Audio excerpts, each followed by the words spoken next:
Aujourd'hui, nous allons nous intéresser à Lacan et la pensée chinoise. Oui, car Lacan s'est intéressé à la langue, il a voulu apprendre la langue chinoise et à la pensée chinoise, car il a trouvé des connexions, des relations entre sa pensée qui est en train de développer dans le domaine de la psychanalyse et la pensée de certains auteurs chinois. Et si on regarde de tout près, lors des séminaires, on peut voir qu'à partir de 1955, eh bien, il y a une référence à la pensée chinoise, bien dans 9 séminaires. Et ensuite, à partir de 1969, lorsqu'il va entretenir une correspondance, une relation d'étude avec François Chen, eh bien, il va bien citer pendant 14 fois la pensée chinoise. Alors, Lacan s'est référé à plusieurs auteurs, Mencius, Loisy, Shitao. Mais on va surtout prendre en compte aujourd'hui Mencius, qui est considéré comme le cofondateur du confucianisme. Et on va procéder de cette manière. On va voir les différentes notions qui concernent Mencius, pour ensuite les mettre en relation avec la pensée de Lacan. Commençons par la première notion, qui est décrite par l'idéogramme Rennes. Attention, je ne vais pas dessiner les idéogrammes car je ne suis pas assez doué, je ne suis pas un grand connaisseur, donc je risque de ne pas bien les écrire. Je vais plutôt écrire l'idéogramme en forme avec l'alphabet qu'on connaît. Donc, la première notion, c'est Rennes.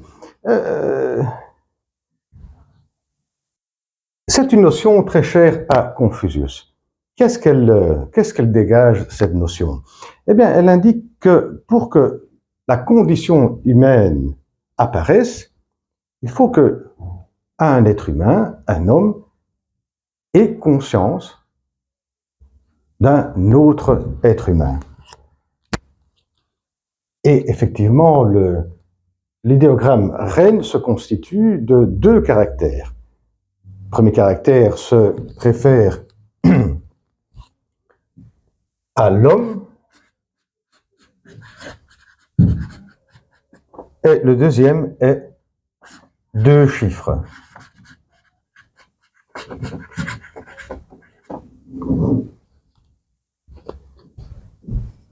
Donc, Rennes, l'idéogramme Rennes, composé de un caractère qui est l'homme et 2 chiffres, ce qui signifie que pour qu'il y ait la naissance de la condition humaine, eh bien, un homme doit rentrer en relation, doit être conscient d'un autre homme.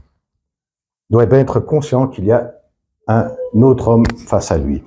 Et c'est ce qui a poussé des penseurs occidentaux à mettre en parallèle Mencius avec certains penseurs de notre culture occidentale, comme Sartre. Et on peut bien remonter avant Sartre. Sartre se réfère à Hegel. Et puis on va voir la relation avec Lacan. Voyons maintenant la deuxième notion,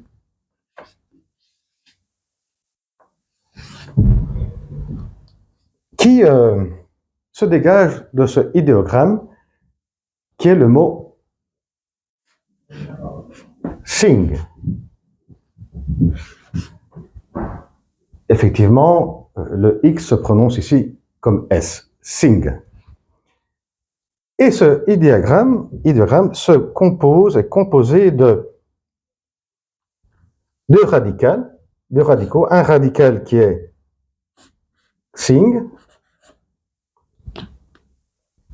qui signifie cœur,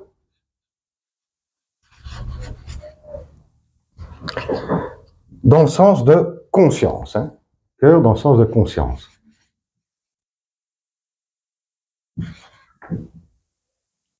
Et l'autre radical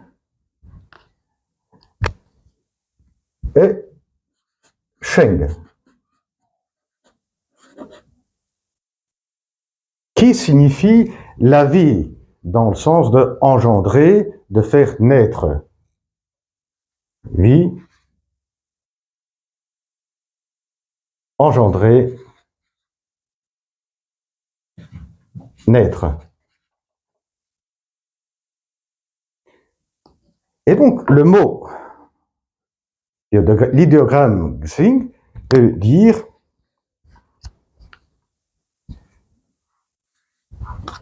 la nature intime. Nature intime. Et ce serait le cœur dans la vie et la vie dans le cœur. Voyons maintenant le troisième idéogramme, qui est l'idéogramme Ming.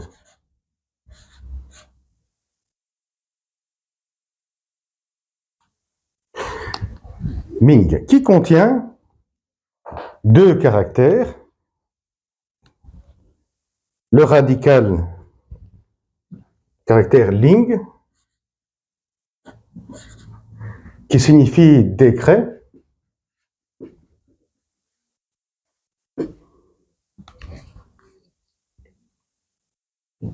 et le caractère la bouche.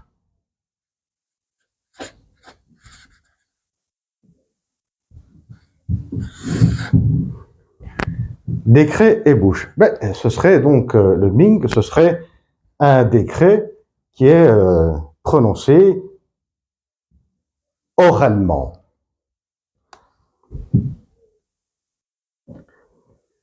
Donc un ordre édicté oralement.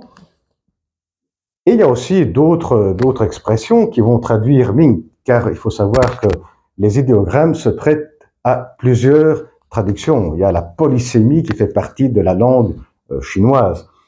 Là, une autre traduction, ce serait les lois du ciel.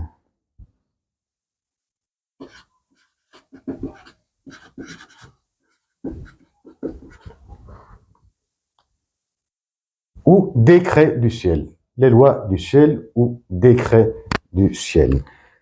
Voyons maintenant ce que ça veut dire, cela. Bien, c'est le décret à travers lequel, ça la définition, disons, d'un point de vue philosophique, hein, c'est le décret qui vient du ciel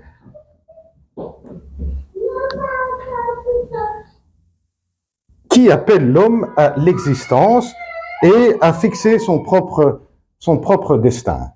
Voilà, ça ce serait la définition d'un point de vue philosophique de ce idéogramme Ming. Voyons maintenant le quatrième idéogramme, qui est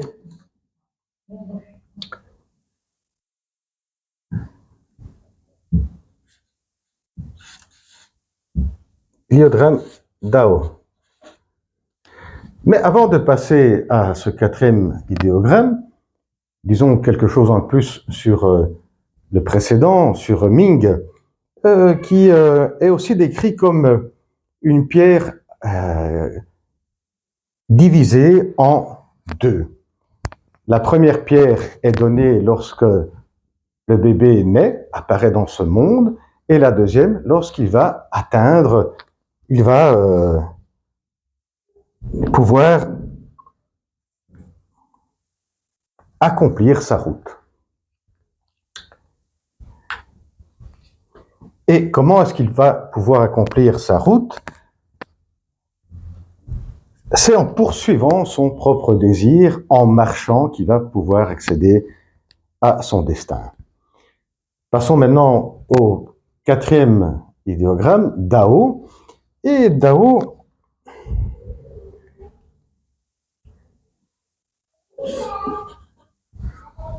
le radical de l'idéogramme Dao illustre la marche, illustre le cheminement.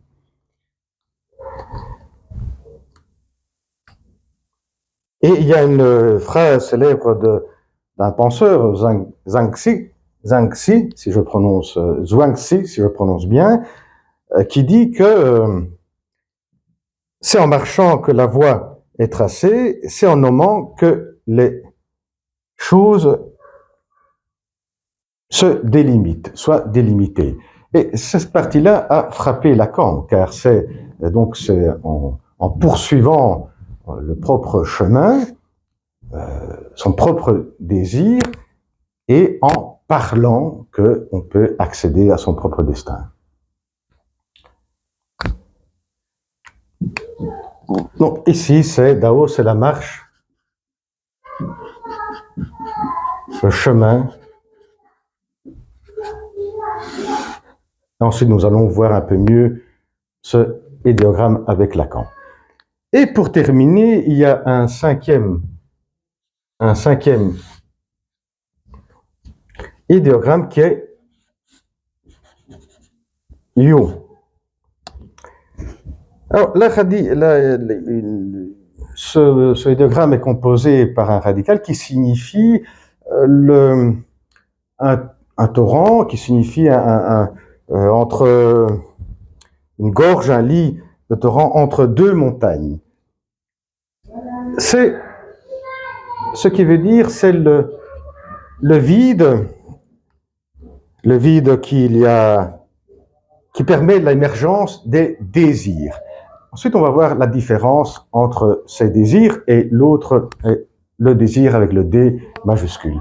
Ben voilà, maintenant, on a terminé avec des notions considérées clés de Mencius, tout au moins les notions qui nous permettent de nous relier à la pensée de Lacan. Et on va voir maintenant comment relier chaque point, chaque notion à la pensée de Lacan. Commençons par le premier qui est l'idéogramme Rennes, c'est-à-dire l'homme qui, pour se constituer, l'humanité, pour la condition humaine pour apparaître, eh bien, doit connaître une autre conscience. Et on entend bien ici que dans notre culture, cela a été mis au centre par Sartre. On est ce qu'on est à partir du regard que l'autre porte sur nous, sur l'autre conscience qui porte sur nous. Et Sartre se réfère à Hegel. Et on sait très bien que Lacan s'est référé à Hegel, la formation de la conscience est à partir d'une autre conscience. Et Lacan va transporter cela dans le domaine de la psychanalyse à travers le stade du miroir. C'est-à-dire que pour accéder à soi-même, on accède avant tout à l'autre. C'est à travers l'autre qu'on accède à soi-même. Quand on voit l'image reflétée sur le miroir, l'image reflétée sur le miroir, au départ, c'est un autre, qui deviendra, à travers l'identification, la reconnaissance et l'identification, soi-même. Ensuite, on connaîtra l'autre à travers soi-même, et il y a ce va-et-vient entre soi, propre conscience de soi et l'autre. Et premier, donc, stade du miroir.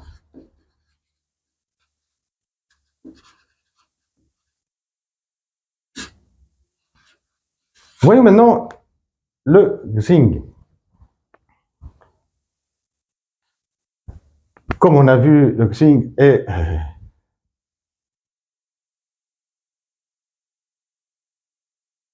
le cœur dans la vie dans le cœur, c'est la nature intime. Nature intime. Et pour Lacan, la nature, eh bien, elle s'inscrit dans le langage. La nature humaine s'inscrit dans le langage.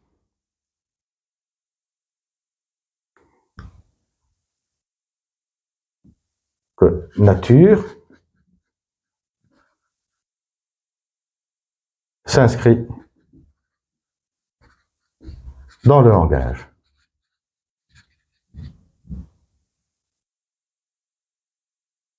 Et s'inscrit, disait Lacan, toujours se référant à Mencius, dans la disjonction entre l'homme et la femme. Ensuite, nous avons le troisième idéogramme qui est Ming, qui signifie les lois du ciel. Et là, Lacan va se référer à ces lois du ciel dans la dernière séance du séminaire lithique de la psychanalyse, où les lois du ciel, pour Lacan, vont être les lois du désir.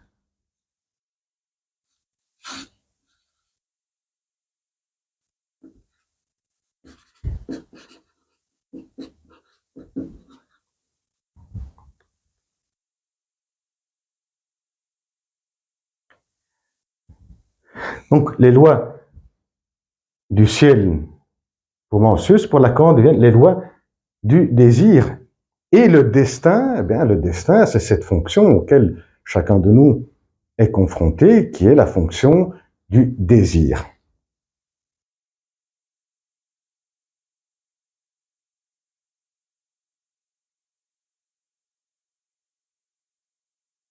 Et voyons maintenant le quatrième idéogramme. Ici, c'est Dao. On l'a bien vu, c'est dans le cheminement, dans la marche, c'est dans le déroulement, comme une bobine de soie qui se déroule. Et ce déroulement, qui est dans ce processus important aussi, parler, donc la dimension de la parole, c'est le déroulement de la chaîne signifiante.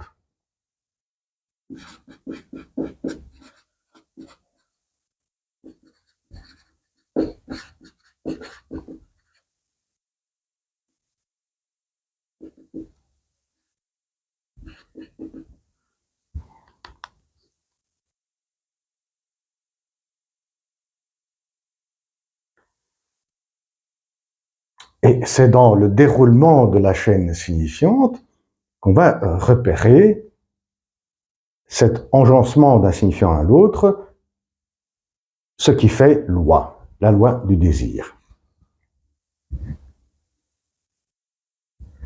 Et ensuite, nous verrons le cinquième point.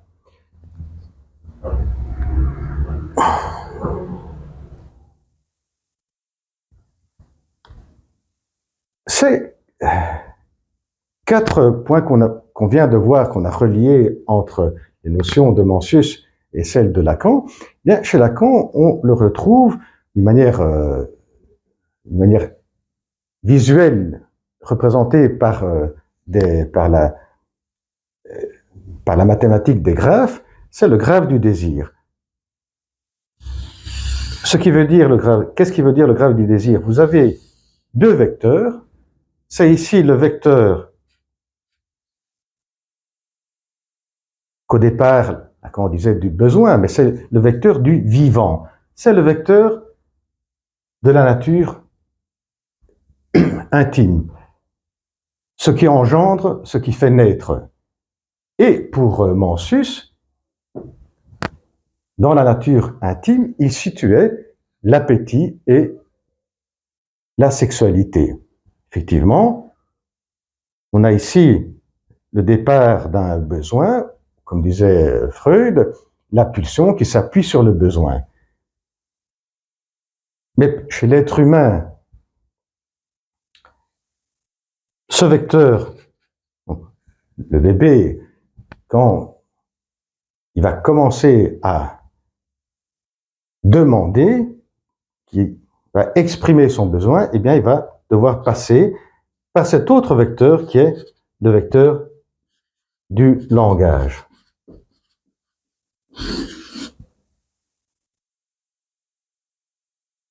Donc, le vivant s'inscrit, comme on disait ici pour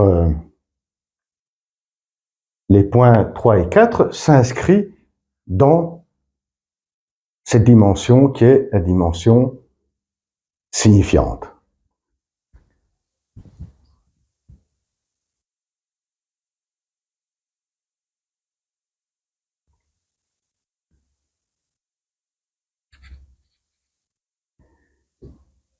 Et à travers un certain cheminement, à travers ce que Mencius appelle Dao, la marche, le cheminement, et ici il s'agit d'un cheminement analytique, on arrive à déceler le désir dans ces lois de la chaîne signifiante. Et c'est ici que on va prendre en compte le cinquième point, l'idéogramme pour Mencius You, qui indique ce vide où vont s'encombrer les désirs. Et oui, parce qu'il faut distinguer le désir Ming, le destin de chacun, et les désirs, c'est-à-dire les objets qui vont encombrer le vide qui est au départ, chez chacun de nous.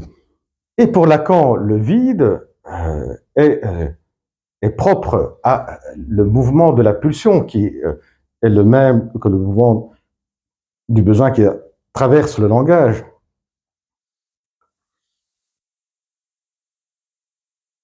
La pulsion qui fait le tour, ici, il y a le vide. Car oui, comme en se référant à Freud, la pulsion n'a pas un objet préétabli. C'est à travers la demande, c'est le passage obligatoire pour chaque être humain, quand il exprime son besoin, de passer par le langage qui devient une demande. Et c'est à partir de cette demande que va se constituer l'objet du désir. Et en grandissant, ces objets vont se multiplier. Et donc, comme Mencius, l'être humain est encombré de ces objets de désir, et c'est donc comment se défaire de ces objets du désir. Pour Lacan, c'était voilà, ne plus être capté, fasciné par ce plus de jouir que nous promet comme attente l'objet du désir, et d'accéder au désir avec le D majuscule, qui est pour Mencius le destin de chacun, et pour Lacan, qui est le désir sur lequel il ne faut pas céder.